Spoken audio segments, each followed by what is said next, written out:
What was it that John Stewart said about the 7th grade diplomacy? What was the phrase? He said that operating on the basis of credibility is 7th grade diplomacy. Okay, good.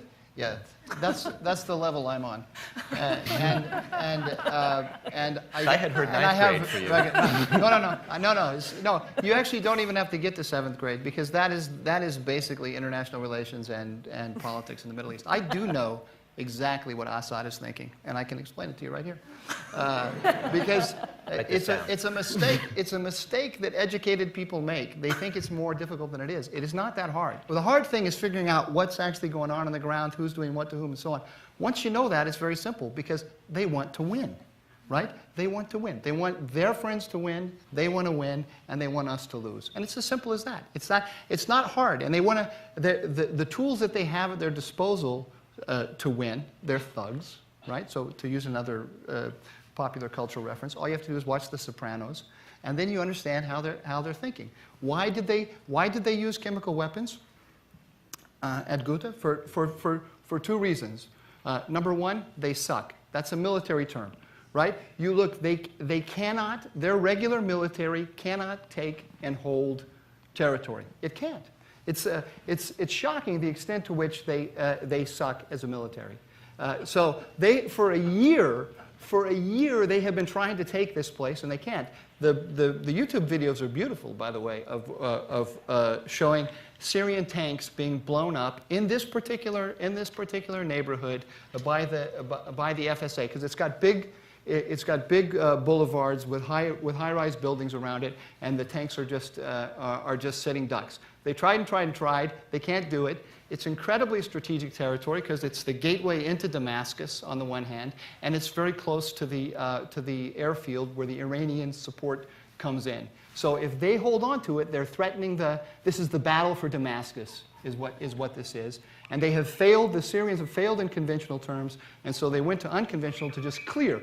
When our military talks about clearing in Afghanistan and Iraq and so forth, we mean clearing a population center of fighters, protecting the population, and so on. When Assad says clear, he means clear. Just clear the whole population out. It's as simple as that. Why did he do it while the UN inspectors were there? And this is the key to understanding what's going to happen the next day. He did it while the UN inspectors were there because he's a thug. He's sending a very clear message to all the Syrians who might think of one day taking up arms against him. You do that, I'll wipe you out, I'll wipe your family out, and don't you for a second think that the United States, the international community, the UN, or anybody else is going to help you. I'm going to show you how tough I am. Even while these UN inspectors are here, I'm going to gas you. And that was the message. So what he'll do to send that same message after we attack, if it's a one-off attack, is he'll go slam the population. He will brutalize his own population as he has been doing. They might do some other things externally and so on, like they have done terror attacks in Turkey to deter the Turks. They were probably responsible in some way or another for those rockets that went into Israel and so on. That's to make us fear that there may be some wider World War III or whatever. But basically, the message is going to be domestically. And just one last thing: the Iranians are the same thing. The Iranians they created Hezbollah. They're backing Assad. They want Assad to win. They don't want to be too supportive of a guy who's using chemical weapons because there's all this Sunni hatred out there. So they play publicly. They play it this way and that way. On the ground, they're supporting. And there's one conversation that never takes place, and I think we should all think about it. The Ayatollah Khamenei sits down with Qasem Soleimani, the head of the Quds Force, the head of the IRGC, and Qasem Soleimani says, "Oh, Ayatollah, we can't solve Syria. Look at us. We're a second, third-rate power. The United States is a superpower. It can't solve Syria. We can't do it. The use of force, it's counterproductive. If we use force in Syria, it's just going to make it all worse, so I think we should just forget about it." That never happens. That conversation never happens. They sit down and they say, how do we strengthen our boy? How do we strengthen our boy against them? How do we cause maximum pain to the Americans? And that's the way they do it. And that's the way we have to do business as well. We don't have to solve Syria. We don't have to.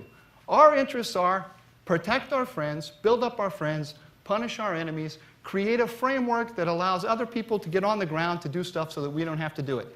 That's international politics. We don't have to solve it. We just have to make our side stronger and cause them pain.